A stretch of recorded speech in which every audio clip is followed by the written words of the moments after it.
Welcome to MMA on the Rocks. My name is Bill Welker, and you are listening to Picks and Pours, episode 34. This is the sub show of MMA on the Rocks, where I invite my buddy Matt the Mechanic on to make picks for upcoming fight cards while I criticize those picks and usually end up being wrong, like I was last week about everything. Today is Thursday, August 1st, and here in Florida, we are just like a week and a half away from back to school. Summer came and went, just like that, if you can believe it, folks. No episode on Sunday because on Saturday night, I made my commentary debut for Sunset Fight Promotions in Largo, Florida, amateur Muay Thai. It was an amazing card. It was an awesome experience. I got to do commentary with my buddy and professional bare knuckle boxer J.R. Ridge, who I'm sure you guys are familiar with if you're a longtime listener of the show. Yeah, we had a great time. Those fights are going to be posted on the Sunset Fight Promotions YouTube within the next couple of days. So after that, I had no voice because the crowd was much bigger than I expected. I was trying to talk over the crowd the whole time and completely lost my voice. I also fell asleep during the main event of UFC 304, but we'll get into that. Before we touch on any of those topics, let me introduce from all the way across town, Matt Mechanic. What's going on, Matt? Hey, Bill, at first I thought you said you fell asleep during the main event of the Muay Thai show. No. Those were great fights. I fell asleep during Bilal Muhammad and Leon Edwards. Really? I really enjoyed that fight. Yeah, it was just late for me, and I had done like 3+ hours of commentary watching fights, and I guess I had like maybe an adrenaline dump. I did it sober too, which I'm kind of proud of, but I came home, like poured a nice strong whiskey, put the fights on. I tuned in around the Gregory Rodriguez fight, and then watched Aspinall, and then I don't know, man. I think it was the second round of the Bilal Muhammad fight, and I don't even remember any of it. I just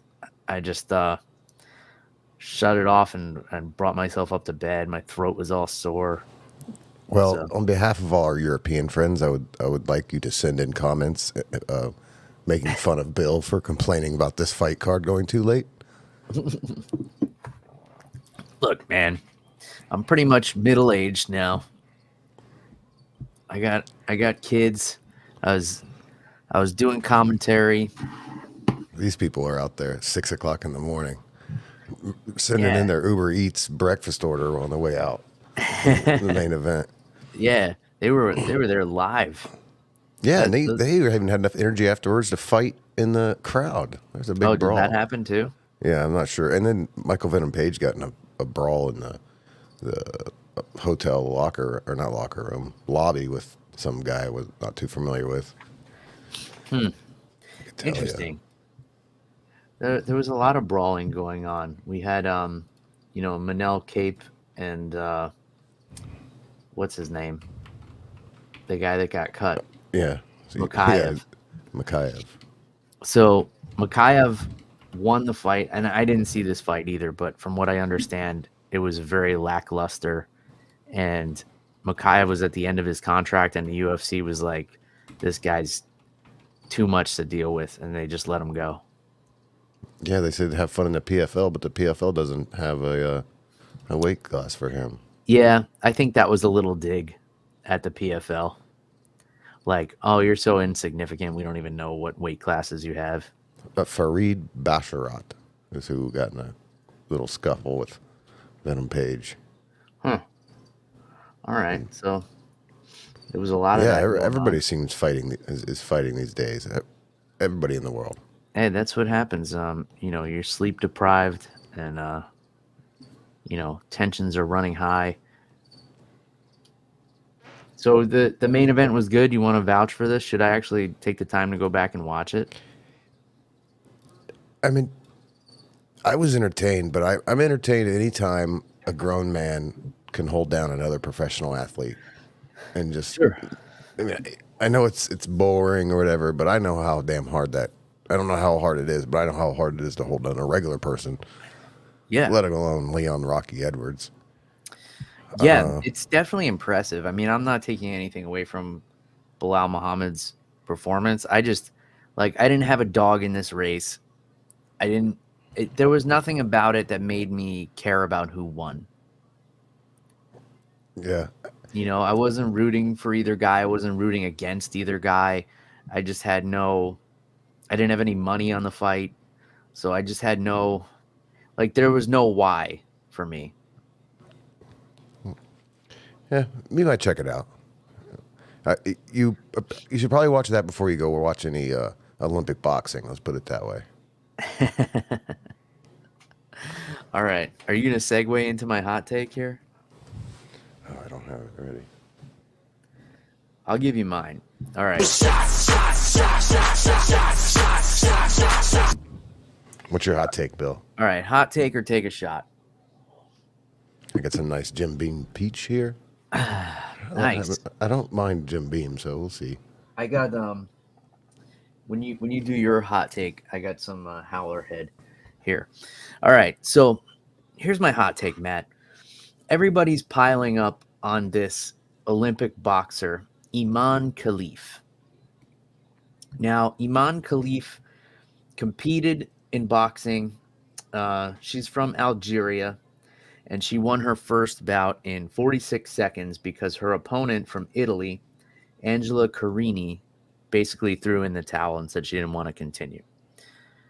Now, after the fact, it came out that Iman Khalif was not eligible to compete in another World Boxing Championship. I believe it was the IBA, because she failed some sort of gender hormone test. However, the IBA would not release the results of that test or say why she was not eligible. So, given the information I have and the research I've done, which is, I'll admit, was minimal, it seems like the internet kind of took this and ran with it, saying that Iman Khalif is a transgendered woman and was born a man. However, everything I found about her seems to point to the fact that she was born female and may just have high testosterone levels. Now, I have to admit, she's not the most feminine-looking female, but all the evidence points to the fact that she was born a female. It seems like the transgender movement has not exactly reached the country of Algeria yet. It's not something that's very common in that part of the world. People who have known her in her 25 years all seem to claim that she has always been female. There were pictures released of her as a little girl that are out there on the internet. So I don't know what's going on with the failed tests in the IBA. There was a report that got into some news outlets that says in her drug tests, it was determined that she had an XY chromosome, which is typically associated with being born a male. But everything I found, Iman Khalif was born a female. In fact, she competed in the 2020 Olympics, and nobody seemed to have a problem with it then. And she made it to the semifinals. She did not medal in Tokyo. So here's my hot take, Matt. What is it? I think people need to stop piling up on this poor woman until, we have some actual evidence here. I think people see the headlines and immediately grab their torches and pitchforks and want to say, a man should not be fighting a woman, which I agree with. I don't think if someone were born a male and transition to female, that's fine. That's your right to do that. It's your body. It's your life, whatever. But I don't think you should be allowed to compete against females. And there are, hormone tests in place. The Olympic Committee decided not to acknowledge the tests of the IBA because they were not made public, and because Iman Khalif passed all the tests issued by the Olympic Committee that she was asked to take. So my hot take is to stop piling up on this poor girl for having an impressive performance here and kind of crediting it to her gender, falsely crediting it to her gender, I might add. And that's just based on the information I have now. So as of right now, my opinion, this is a woman who won a boxing fight fair and square because, you know, Angela Carini said she had never been hit so hard and decided to bow out. You know, nobody had a problem with Iman Khalif competing in 2020. Nobody should have a problem with it now unless we have some actual concrete evidence that she was born a male. Well, I didn't expect you to go this way, Bill. Well, first off, I want to point out that there's two athletes in question here, so we've only seen one.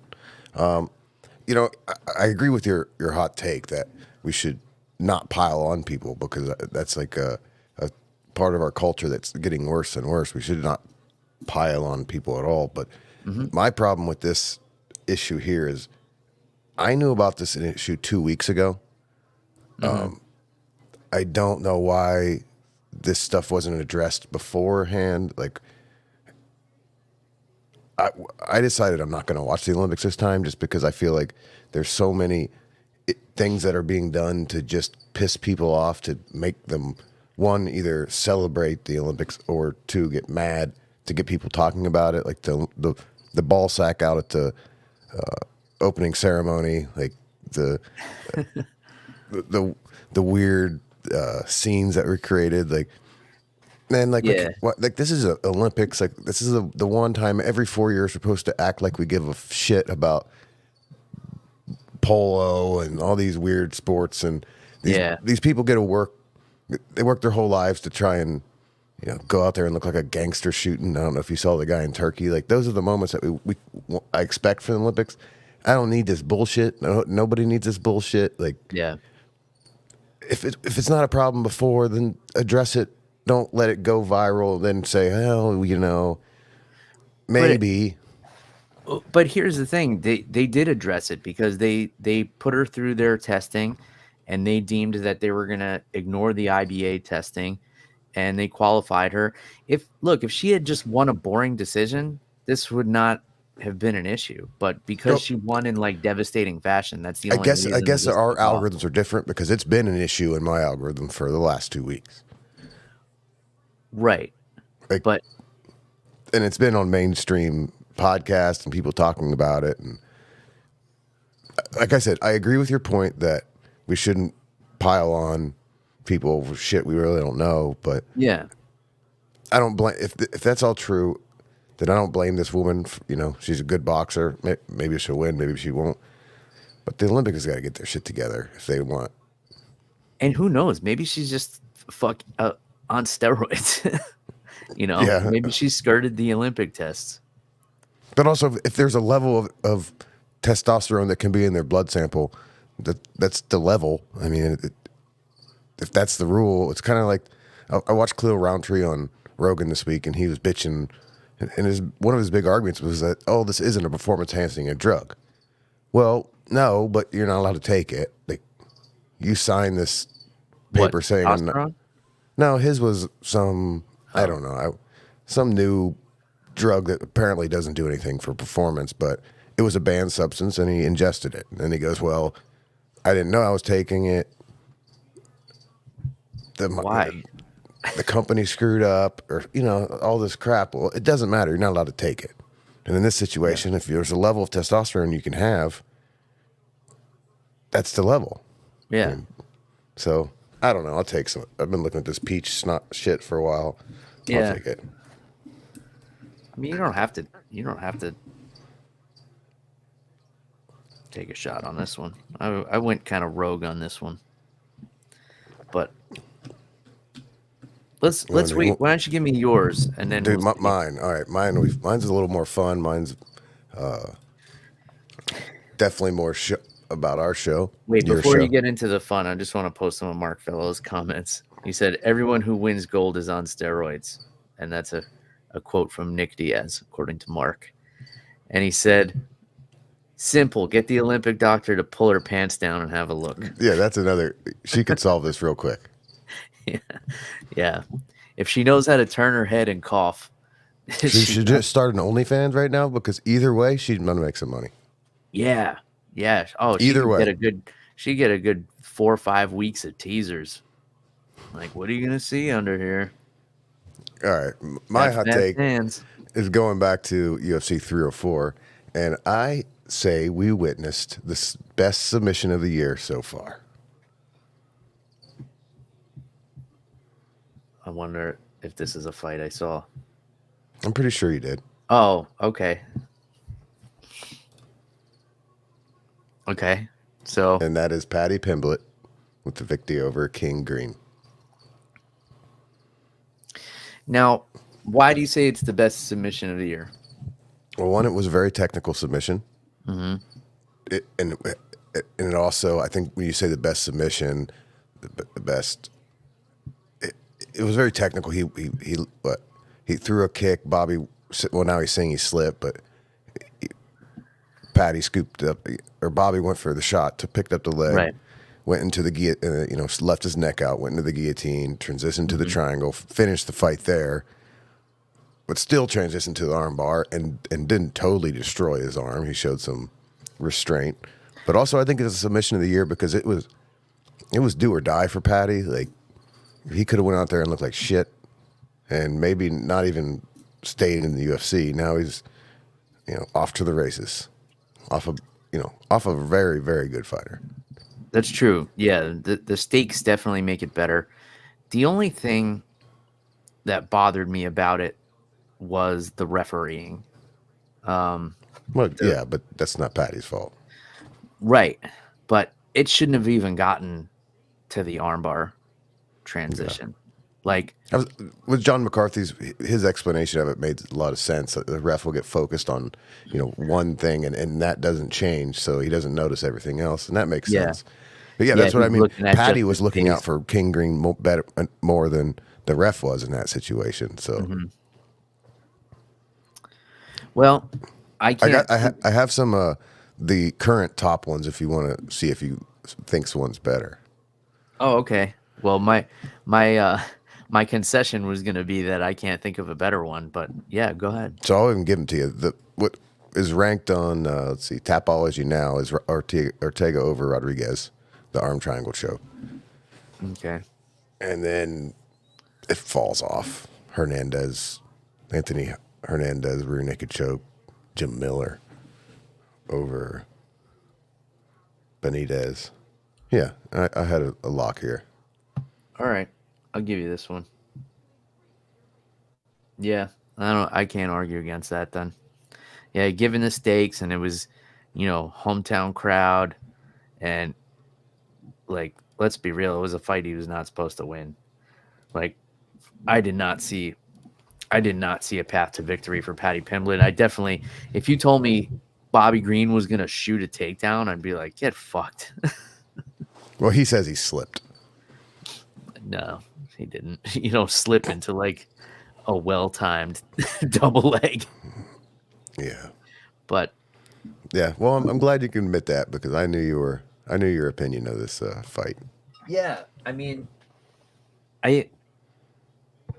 look, the whole point is for me to argue my way out of the shot, but it's a good point, and I'm not a fan of Paddy or anything. I didn't think he had a chance in hell of winning this fight, but I got to give credit where credit's due. It was a really good submission.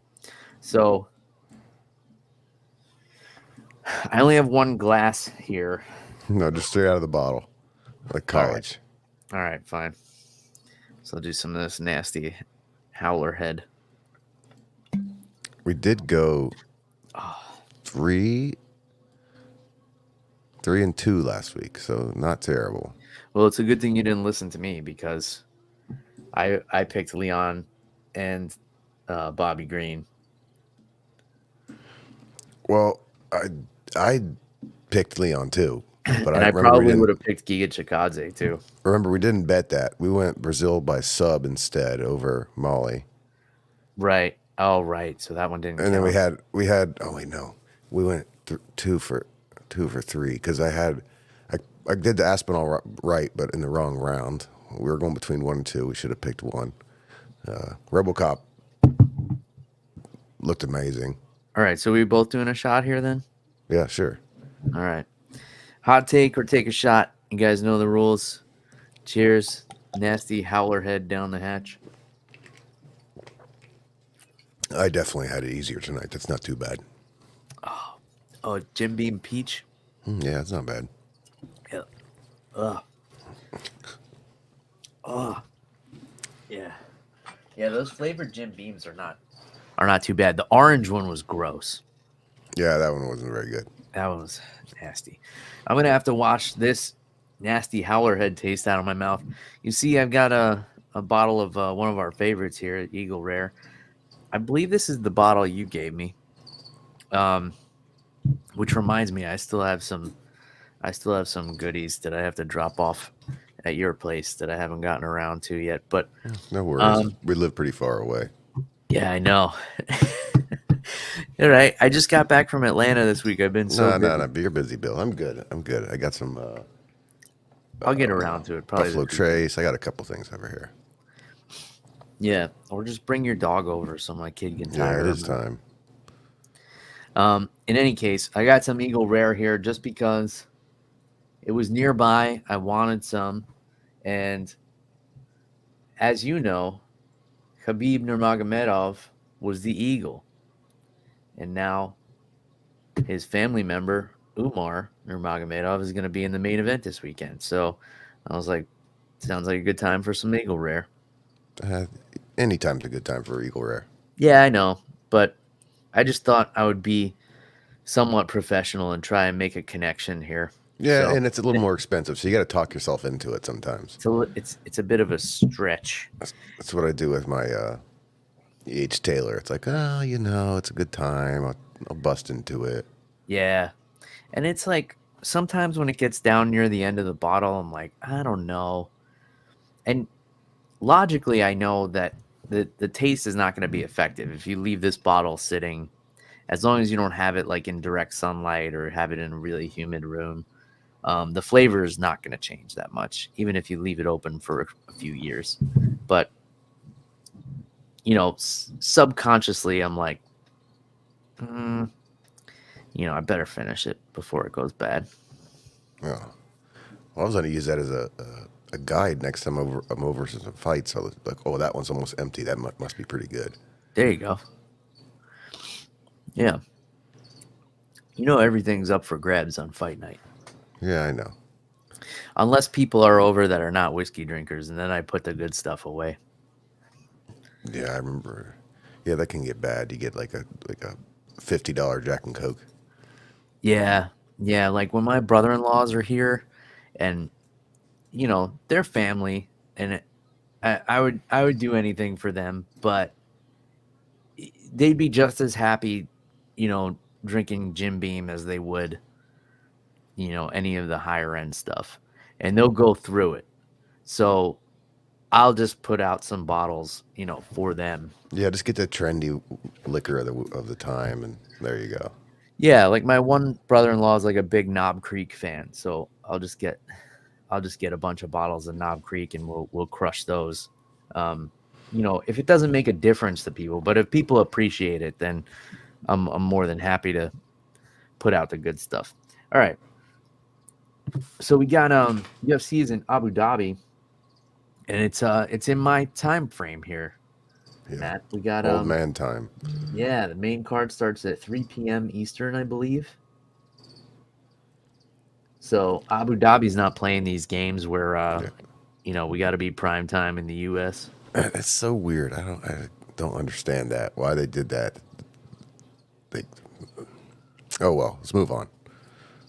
Yeah. So Mackenzie Dern and Lupita Godinez. This is an interesting one. Both of these ladies have a similar amount of experience.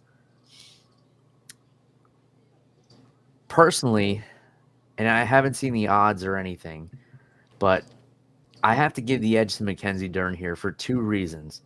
One, Lupita Godinez, she's a good fighter. She's solid, but when she faces higher level competition, she struggles.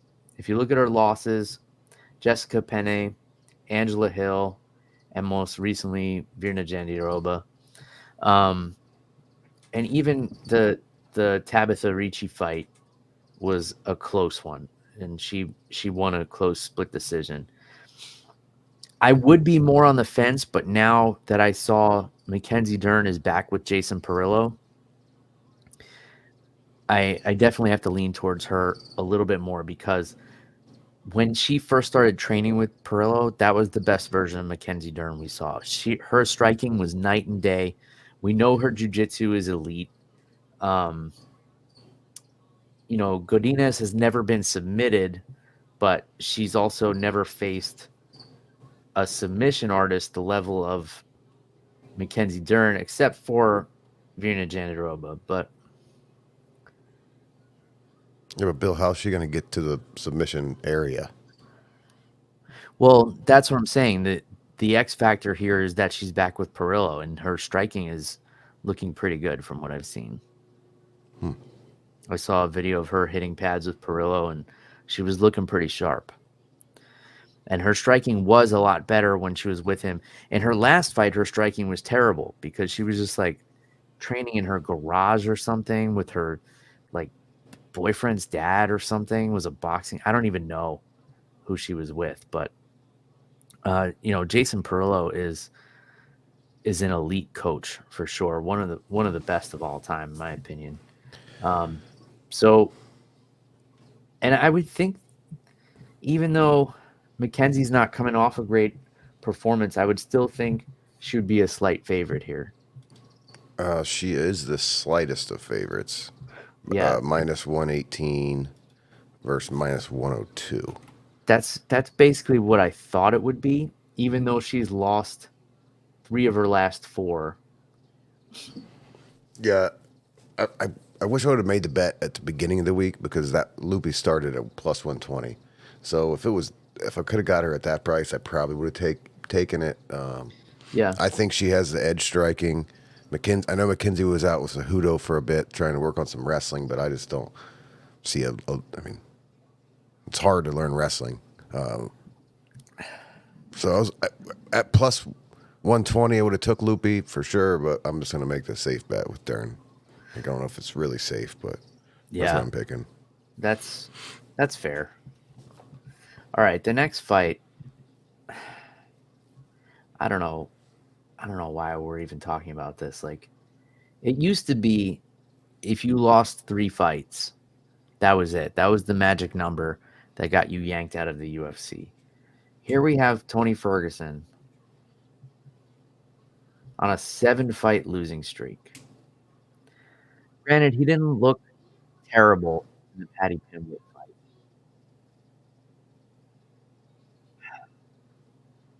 I mean, I just can't justify why this guy's fighting at 40 years of age. However, and I'm sure Michael Chiesa is a big favorite here. Yeah, However, plus 440. Michael Chiesa has a history of losing fights that he should win.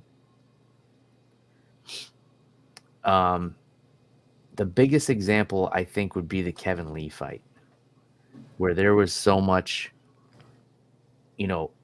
Chiesa had so much momentum going into that fight. He had just submitted Jim Miller and Beneil Dariush back to back. And then Kevin Lee started talking about his mom at the press conference, and then Chiesa goes in and gets submitted by him. Then he goes and gets submitted by Anthony Pettis, another fight he should have won. Then he rattles off an impressive win streak. Carlos Condit, Diego Sanchez, RDA, Neil Magny. And after defeating all those guys, gets in there with Vicente Luque and gets submitted. And now he's coming off of 3 straight losses, and he got submitted in 2 of them both of them with Bravo chokes or Darce chokes, which happens to be a specialty of Tony Ferguson. So combining Michael Chiesa's habit of losing fights that he should win and the fact that he's been submitted with Tony Ferguson's specialty submission in 2 of his last 3 fights, I wouldn't know who to pick for this one, but I imagine that Chiesa's a favorite. Mr. Jackpots.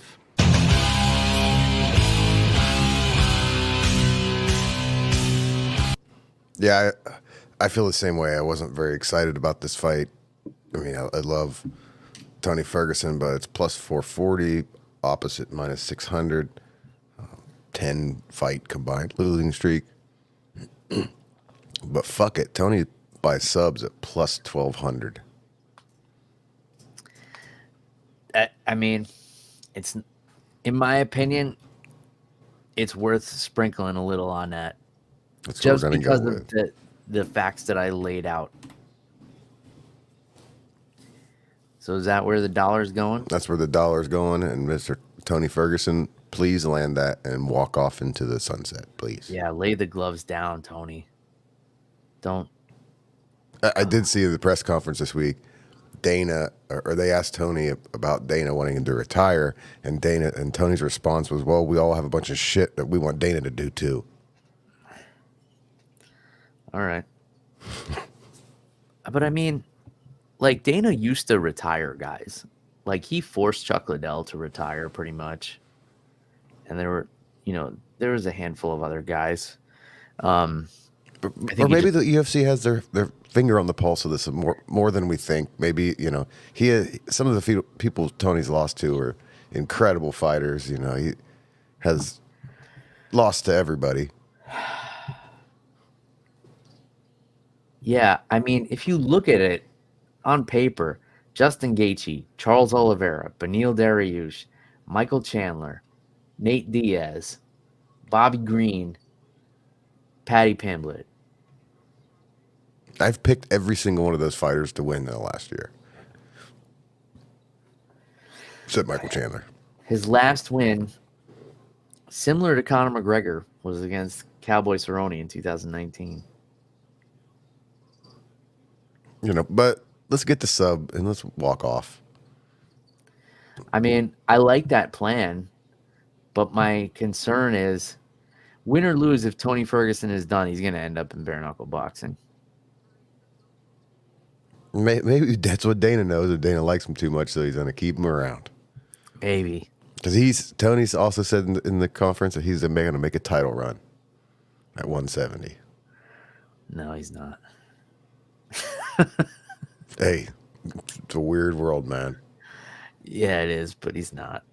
I mean, come on. 7 losses in a row. How are they going to justify a title shot? All right.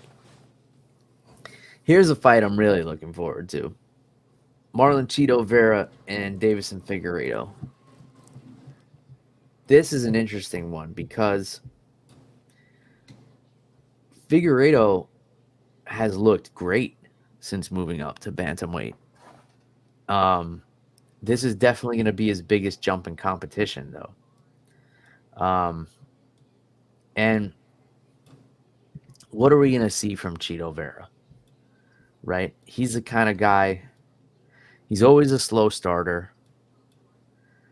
And then sometimes doesn't get started at all. Lost 2 of his last 3. He's really going to have to turn it up to get a victory over Figueiredo, who I imagine is probably a slight favorite, like a minus 115, I'd probably guess. Minus 142 opposite, plus 120. Okay. So Chito is one of my favorite. I like Chito Vera. I like his personality. So when this fight came out, I'm like, ooh, I don't like that. But then I started thinking about when Chito does well, and that's like I think he starts to do well when guys are up in his face and fights kind of tries to bully him, where like his title shot, which he just got off of, is different because O'Malley's just a weird pace. And so I've talked myself into picking Cheeto here. Okay. Yeah. I mean, what I'll say is in a 3-round fight, I think Cheeto gets started a little sooner. I think for some reason in the 5-round fights, he tends to lay off the gas in the beginning. And when he fights pressure fighters like Cory Sandhagen or Sean O'Malley, he gets behind on the scorecard and then, can't make up for that gap. But I think if he comes out of the gate fighting his fight against Figueiredo, he's going to have a much better chance. So that's what he's got going for him. But he has to do that. He has to get started quick, and he's got to put pressure on Deiveson Figueiredo because Figueiredo will come out aggressive, and he'll come out looking to finish. Yeah, let's now, see. If he gets pressured, he could fade, but we haven't seen that from him yet at bantamweight. That was kind of what would happen to him at flyweight. So we'll see. Yeah, it's going to be a good fight. Yes, it is. I'm really excited for that one. And of course, I'm excited for the co-main event. Sharabutin Magomedov against Mikhail Olajanchik. Now, Magomedov showed a little bit of vulnerability to the grappling in his last fight with Antonio Tricoli. Or was it the Bruno Silva fight where he showed that? Both of them. Yeah. But Mikhail Olajanchik is going to get out there and trade punches. So, and Olajanchik also very unorthodox striker. But I think the speed of Magomedov is going to be the X factor here. And I imagine he's, let's see, a minus 200 favorite. Close. Minus 250. Okay. I was thinking 250, but I didn't want to go that high. All right. I guess really, I would think he's beat. I think he's. So, you're right. The Bullet's having trouble with all these grapplers, so the UFC gives him a co-main event against a boxer who's been submitted in his last 2 fights. Yeah, so I see what's going on here. I'm going to take the Bullet. I also saw it. I'm not going to try to pronounce this guy's name, Michael, but he was commenting on someone's post about, oh, if I lose this, I'm going to retire. I'm done. That's not a good sign. It's also not, the guy can also strike. So, I mean, mine is 205. I wonder what he is. Man, knocking out the Bullet.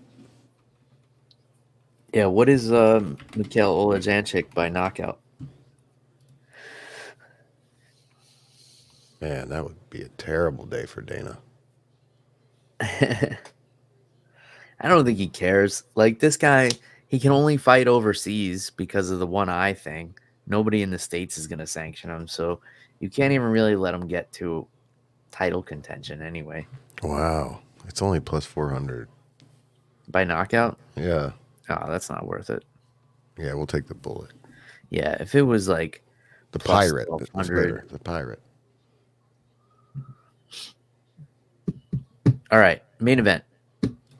So we've got Umar Nurmagomedov 17-0 against Cory Sandhagen 17-4. This is not a great matchup for Sandhagen. Not that I don't think he can win, but Sandhagen's like right there in the mix for the title and just kind of won't speak up to make his claim for it. He probably could have, like, really, if he really pushed to fight Merab instead of Umar, he probably could have gotten it because O'Malley would gladly take that out. O'Malley doesn't want anything to do with Merab. Now that fight's booked, and here Sandhagen is standing across from a guy 17-0 with nothing really to gain from this fight because Umar is ranked so far below Sandhagen. I don't know. Do you happen to have the rankings handy? No, but I know Umar's 15, and Cory's right up in the top. He's what, 2, 3? Yeah. So there's nothing but pride on the line here for Cory Sandhagen. If he loses, he's basically switching places with Umar here. He's going to drop down to like out of the top 10 possibly. Okay, I'm wrong. Sandhagen's number 2 and Umar's 10. Okay. So if Sandhagen wins, what does that get him? He's not going to move up to number 1. He doesn't move anywhere. Well, yeah, technically he would move up to number 1 because the 1 and the champ are going to be fighting. Right, and then they're just going to switch places. Yeah. Probably. Or they're going to stay the same. I don't think so. Well, but I have a different opinion on this fight. I just think it's high risk, low reward for Sandhagen is the point I'm getting at. And I definitely think he can beat Umar. It's gonna be tough, man. I mean, Umar is nasty. He's got striking and he's got that nasty Dagestani grappling style too. But Cory Sandhagen is a master game planner. He does so much research and reads books about war and all this stuff. I can't decide where the odds would be, so I would think it would be close to a pick'em. Not even close. Wow, who's the favorite? Umar is a minus 325. Wow. All right. This is kind of similar to Poirier taking the Benoit Saint-Denis fight. I'm putting this like in that same category. Like if Sandhagen can pull off an impressive knockout or submission here, it could get him a little steam, but he's also got to make a big call out. He's got to make a statement in the fight, and then in the post-fight, he's got to say, I'm next for the title. I want the winner of O'Malley and Dvalishvili. And I don't think he'll do that. See, I think it's my opinion is that you kind of took everything I was going to say, but yeah, Cory's he game plans like crazy. He breaks down fights better than anybody I've seen in a long time. I've seen him break down opponents, and he doesn't even have any bias. And no one wanted to fight Umar, and Cory's here. He's like demanding the fight. So I think Cory has some type of plan that he already knows he can do it. At plus 260, I'm going against my rule of the name ending in V, but give me Cory Sandhagen. Wow.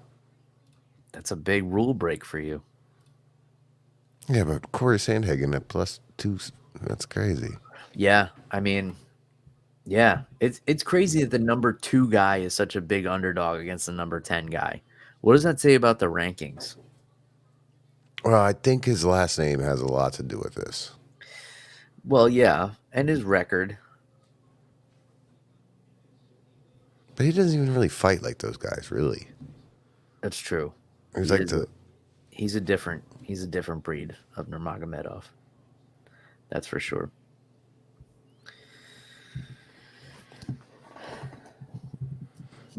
But this is a solid main event. It is. It definitely is. I mean, I'm more excited for this card than I was last week's card. Oh, I kind of screwed up. There was one more fight on the main card.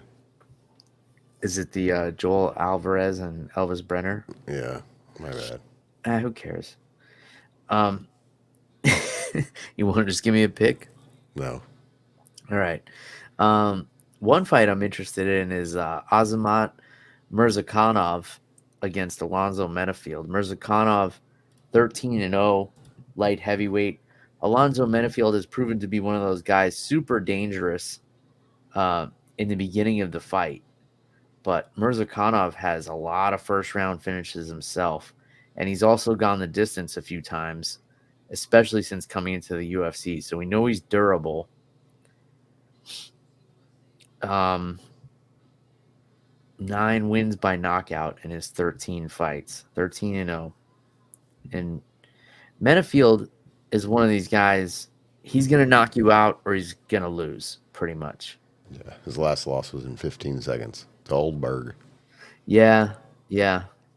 And that was, that happens. Guys this big, they get in there, they throw big shots, and, sometimes you get dropped. Yeah, but this card does fall off fast. I am interested to see Guram Kutadladze. I find him to be... Thank you. I do find him to be an entertaining fighter, even though he's coming off of 2 losses. He's getting in there against Jordan Vucenic, who is making his UFC debut. This guy is very well regarded in Cage Warriors. 4 submission wins in a row over there. He's tattooed from forehead to toenails. So English fighter, obviously a grappler, and Kutadladze also a grappler. So I'm really interested in this fight, actually, on the prelims. Nothing else, really. Maybe Cedric Dumas and Dennis Tululin, but that fight's going to be at like 9 a.m. So Vivenic by sub is plus 550. Oh, is it? Yeah. That might be something to sprinkle on. I could take out that silver sharp, the bullet, minus 250. Useless bet. There we go. Done. I'm not sure how to say his name. I think it's Vucenic. I'll leave that to the professionals. But I'm interested in this fight. Kutadladze is definitely a game fighter. He can grapple, but I think he's being brought in here to get submitted. Yep. He's been practicing his taps. Yeah, that would be my guess. Like, let's bring in a guy who's like really tough, doesn't have big knockout power. I mean, he's got a lot of knockout wins under his belt, but none in the UFC. Oh, it should be fun. It's a good way to make. But he did go the distance with Mateusz Gamrot without getting submitted too. So, if Jordan can submit him, that would be a big feather in his cap. Submitting a guy that Gamrot couldn't submit. Very interesting. All right. Anything going on in the news?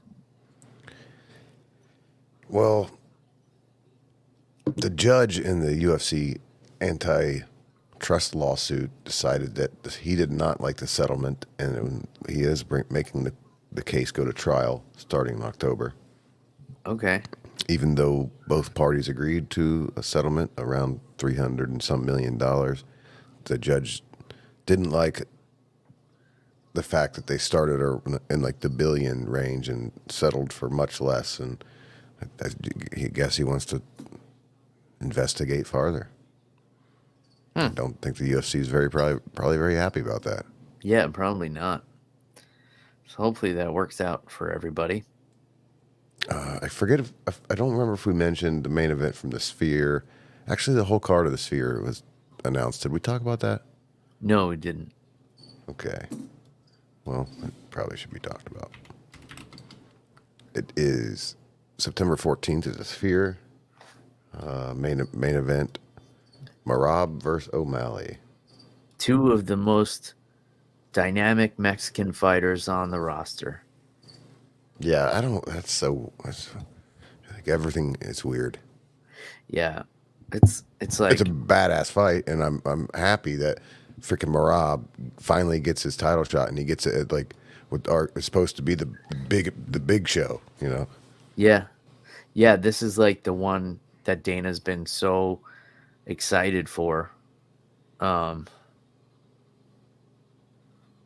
there's some really good fights on there. You know, we got Lexa Grasso versus Shevchenko rematch, rescheduled fight Brian Ortega versus our boy Diego Lopes at featherweight. Okay. Rosas Jr. And we did talk about this. Yeah, he would have to be on there. Yeah, because that's what you said last week. Irene Aldana versus Norma Dumont. Okay, so, luckily, a lot of popular Mexican fighters on there for the Mexican Independence Day card, the UFC Noche at the Sphere. Dana's been pumped about putting an event on here. It's going to be interesting. The tickets are going to be astronomical. Yeah, I think they're on sale, and the cheap ticket was $3,500. The cheap ticket. Yeah. Wow. And I know the cheap tickets at that venue are obstructed view seats. Man, $3,500 to see part of the show. But obstructed view, isn't the whole thing like a screen? Yeah, yes, but it's like you're underneath a deck. Oh. So, or there's like a pillar in front of you, or Damn. happened to me once at the Horseshoe, the High State Buckeye football stadium. We get to the show or the game, and then we're like, oh, it's gonna be great. And there's a damn column in front of you. Yeah. I remember talk about a percentage cut. I think when I went to see a UFC Fight Night at the Izod Center in Newark, New Jersey, I bought tickets at the last minute, and I got tickets for like $35. So what is that? 1%? Yep, 1%. I'm not that great with percentages, and it was like front row of the mezzanine. Like I was looking right down into the cage. The main event was Nate Diaz and Jim Miller. Man, it's definitely not that anymore. Every time the shows in Vegas, I look up ticket prices because flights aren't that bad to Vegas, and I've never been to an event. But man, like $500 is the going rate for a fight night anywhere. Yeah, it sucks, man. Yeah, maybe I don't have to get file like a expense report to MMA on the Rocks. You know, like I got to get some real world experience. Well, once I make this an LLC, it'll be a tax write off. Yeah, either that or maybe next time you just give me an invite code to the Muay Thai event. I went to go look by that or watch it, and it was like $35 to watch that thing. Yeah. But I'm glad they're on going to show up on YouTube because I'm excited to see how you did. I'm sure you did fine, and I want it to be on YouTube because I'm sure there's some other local promotions that need some help. If I'm being honest, it's going to get posted today or tomorrow. From what I understand, there were some issues with the audio. The video crew that was hired, they did an awesome job filming, I think, but they're a film crew that usually does like TV commercials and stuff, and they've never done like a live fight. Okay. So it seems like there were some issues with the audio, and I was told by the promoter that it definitely wasn't my fault, but the audio cuts in and out quite a bit. But I also was told that what he heard of my commentary, he appreciated, and I will be returning to do the next event September 28th, also at the Largo Event Center in Largo, Florida, and I'm really looking forward to it. It was a blast. It really was. Some awesome amateur Muay Thai. My teammates on the card went 2-1. One of my teammates was in the main event. I think he got robbed of a decision. I thought he won the second and third rounds very clearly, and the decision went to the other fighter. But it was a great fight. It was a great main event. It was a great card. And it's going to be a great promotion. There's a lot of buzz behind it. For a first event, it ran so smooth. It was one fight after another, nonstop. It was running like a well-oiled machine, I have to say. So I definitely vouch for this promotion. It's great to see a promotion that endorses traditional Muay Thai. My buddy Matt McCusker, I've never known anybody in my life that loves Muay Thai as much as Matt McCusker does. He just lives, breathes, and sweats Muay Thai. So he did a fantastic job putting this thing together, and I am proud to be the voice of the organization. So I'll be back September 28th for the next event, and you guys can subscribe to Sunset Fight Promotions on YouTube if you want to check out and critique my performance, but don't judge me for when the audio cuts out. That was not my fault. Yeah, maybe next time you have a producer, somebody sitting there listening to it and making sure it's quality. But yeah, Matt's an awesome guy, and everything he seems to do, sometimes he'll come up with these ideas and you'll look at him and be like, what are you doing? But everything he does, it works, and it's good, and it always seems to have good intentions and not screwing anybody over. So yeah, maybe next time we'll come out. Yeah, I mean, he definitely goes out of his way to take care of everybody, especially people that have been loyal to him. He probably could have gone out and gotten like a professional broadcaster or whatever, but he went and got the whiskey drinking podcaster that he's known for years to do it. So I appreciated the opportunity and the positive feedback, and I had fun doing it. Like, commentary is definitely something I could see myself doing a lot more of in the future. But as far as the UFC event, I've never been granted press credentials from the UFC. I've applied a couple of times, been denied every time, and no big deal. This is a small operation here at MMA on the Rocks. However, I have been granted press credentials many times to BKFC, and I have put in my credentials for BKFC on September 13th in Hollywood, Florida, which is headlined by a bantamweight title fight between my buddy Ryan Reber, who has been on the show multiple times, will be fighting for the bantamweight title, and the co-main event, which I am so excited for, our good friend Dave the Redneck Mundell will be taking on King Mo Lawal in his debut in BKFC, and I'm so excited for that one, Matt. I've already booked my hotel, so whether my crest credential is clear or not, I'm going to be attending that fight. It's a huge name for Dave, and he definitely deserves a fight like this, and his middleweight title will not be on the line. Man, I saw a video of Dave training this week. He's hitting pads, and his back he just looks ready to go. I'm excited. It made me want to go down to Hollywood and watch it. I'll have to look into how much tickets are, but yeah, I'm looking forward to it. Well, if you go, let me know. I'll shoot you the link of where the hotel where I'm staying. I just got like a Marriott down the street from the Hard Rock. You're staying at the W Fort Lauderdale. I might as well. Motel 6. We'll leave the light on for you. No, the W is a fancy place, man.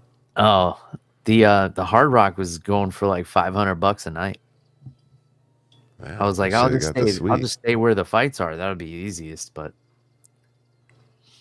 I'll be staying in Uber distance because even though I have a press pass and I'm technically working, I do drink on the job. Yeah, I know that place like the back of my hand. I love that area, Hollywood, Florida. Our training center's right there. I go there quite a bit. I've never been. So I might make a weekend of it. My wife has some cousins that live over there in that area. I forget the name of the town, but it's just north of Hollywood, Florida there. But I wasn't going to impose on them to stay with them, even though they would have gladly let me. But I'm not going to, come home at 2 or 3 in the morning after covering bare knuckle boxing into their home, waking them up. Why not? No, I'm I'm trying not to think that of guy. North. There's a lot of restaurants. I got to give you some restaurants. Oh yeah, please do. Please do. Because I'm probably gonna go out. The fight's on a Friday, so I'm gonna have to leave Friday morning. So I'm gonna have to find somewhere to hang out during the day, grab some food before the event. But I'll be out there. So if you guys are attending BKFC in Hollywood, Florida, September 13th, definitely come and find me and say hello. And yeah, what else? Not much. It's all BS. You know, Strickland. If anybody needs a Harley, Sean Strickland selling his. It's a whole nother discussion, but it's cool the UFC allows him to express himself the way he wants to and whatever. And we'll end on some good news. So Dustin Poirier was trying to sell his fight kit for his Good Fight Foundation. Mm-hmm. Well, he had a buyer, and the buyer never paid. And for some reason, Khabib bought it for $30,000. And Dustin says, I quote, he came through, we shipped it off, and backpacks are getting filled because that Good Fight Foundation helps kids around his Dustin's local area.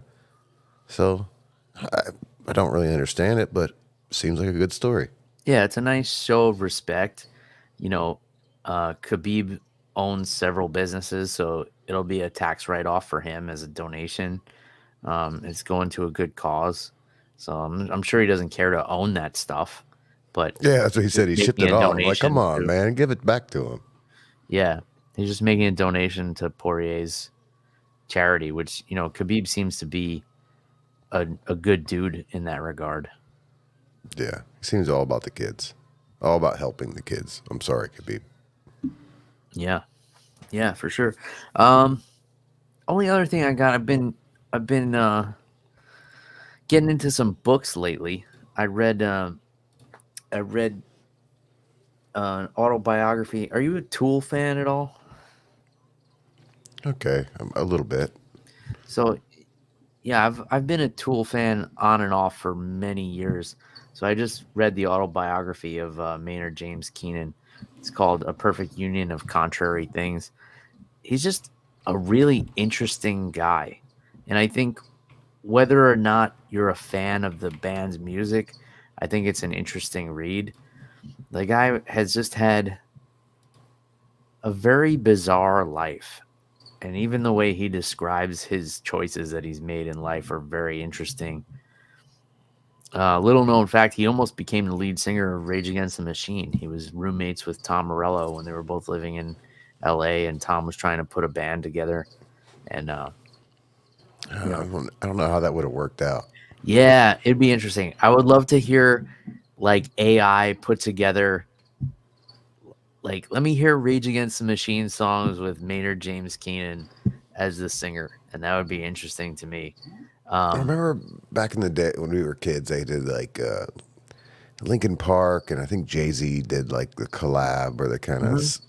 That would be a good one, a good reboot of that idea, and have Maynard do some Rage stuff because. Yeah, but I definitely recommend the book. It was a good, interesting read. And Maynard, I bring this up. It's relevant because Maynard also a black belt in jiu-jitsu. He's a big UFC fan. He was a pretty credentialed high school wrestler in your neck of the woods up in Ohio as well. So yeah, if you guys are fans of Tool or Perfect Circle or Pussifer or any of his musical endeavors, I would say. Or wine. Yeah, or wine. Restaurants. I've had the wine. I've been to his restaurant. Both excellent. He has like a... Where's his restaurant? It's in Arizona in a small town called Cottonwood. And I bet you that was expensive. It wasn't that bad because it's still like small town Arizona. Everything's very detailed, very meticulous. All of the menu is very well thought out, and the wine was excellent. We had the wine and wound up bringing a couple of bottles back home, or actually I had the wine. I should clarify because my wife was pregnant at the time. You know, she might have had a sip or something, and she was like, "Yeah, get some bottles of this to bring back home for after the baby's born." And then after Ariana came along, we cracked those bottles. But yeah, wine was great. I had planned to train at his gym while we were passing through as well, but it wasn't open. He has a gym in the town that was like kind of across the street from the restaurant, and it He wasn't owns a open. gym? But yes, he does. So it's like a basement gym, but there were windows at the street level. You could kind of look down into it, and the gym was closed, but there was a couple of guys in there just drilling or doing something. So I didn't get an opportunity to train there, but if I ever go back, I would make a point to try and plan it so that I could.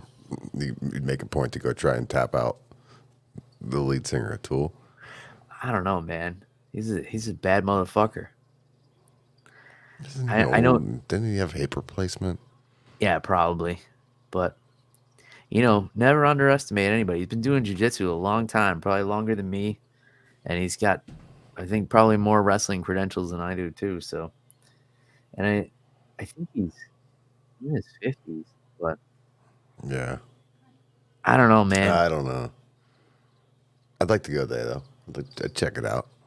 Yeah. But, Well, yeah, Tool, Rage Against the Machine, I like that idea. Yeah, let's get AI on that.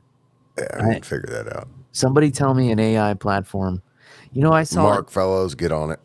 I saw an AI video on YouTube, and I thought it was real, that they were making a Friends movie. And it just happened to come up in my feed on YouTube, like Friends the movie. It's going to be on HBO Max. And obviously Matthew Perry has passed away, so they wrote into it that, you know, Chandler dies. And I sent the link to my sister because my sister's a big Friends fan. And she texted me back and she's like, "This isn't real. This was done by AI, and it's like clips of other movies these actors have been in." Yeah, you're showing your age, Bill. Yeah, and I watched it. I didn't think anything of it. I was just like, oh, because I didn't care. I was like, oh, they're making a Friends movie, whatever. Here, let me send this to my sister. She likes this stuff. She's like, oh, God. Although I've actually also read Matthew Perry's biography, probably autobiography. One of the most depressing things I've ever read. Man, I got some books for you to read. You don't need to read that kind of stuff. Oh, I love nonfiction stuff. I love autobiographies and memoirs and things. You should read the big memoir that's going around now. What is it called? The J.D. Vance book, Hillbilly Elegies. Is that the popular one that's going around? Haven't I read it? Where he talks about childless cat ladies. No, he talks about crazy cat ladies, and they're crazy. Anyway, it's getting late. Isn't crazy cat ladies redundant? Yeah, that's what I thought. I don't know why it's a big deal. He said that. I thought that we all agreed that it was like a thing. Yeah, it's not. Instead, it's weird. Everybody says it's weird. Whatever. It's all, you know, like we were talking about last week. It's all about picking sides, and I'm on this team, and whatever.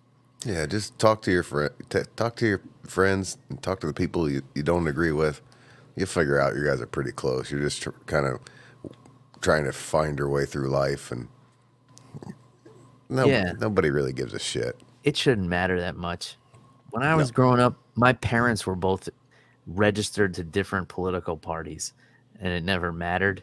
They just didn't agree on who to vote for, but they didn't give a shit. Yeah, my parents did the same thing. I remember several elections that they'd just be like, all right, you're voting opposite from me. We're just not going to go. Yeah, that's what I would tell them. Like, why do you guys even go to the polls? Like, you just cancel each other out. And they're like, well, you know, it's our civic duty or whatever they told me. I don't know, whatever morals they were trying to instill on me that didn't work. But everyone should definitely go vote because it is important. But if you just talk to your significant other, and it might be a waste of time. Yeah. Yeah. Well, not so much anymore. I don't think people in different political parties are shacking up anymore like they used to back in the day. I think That's now a really good point.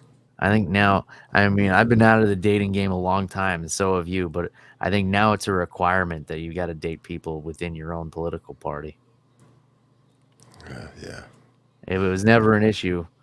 Back in my day, we didn't care who you voted for Yeah. I just think or we're how both long you very had your fortunate, and penis. we better do everything we can to not have to end up back in the dating pool again, because it is not going well. Oh, dude, I don't care what happens with my relationship. I'm not going back into that mess. I'll just, I'll be a crazy cat lady. Yeah. That's it for me. I'll just like all my focus will be just on raising my daughter and like I'm gonna get cats and chickens and goats. I'm not I'm not no, I'm not getting involved in that shit Downloading anymore. Tinder. No. I had Tinder, actually. Oh, I you was did. See, I never even got close to that. yeah, I I was never like even right had plenty of fish. Christian mingles. Never, nothing. Never had a dating thing ever. Yeah, I was like because right right before I met my wife, it was like just the beginning of all that shit. So I did get into it for a little while, and um, I can tell you from my experience, you're not missing out. Yeah. In any case, I'm out of Eagle Rare. We're out of MMA stuff to talk about because we've been talking about non-MMA stuff. But if you want to check out that book by Maynard James Keenan, it's a perfect union of contrary things. I definitely recommend it. Um, and that's all I got. So until next time, cheers, everybody. Goodbye.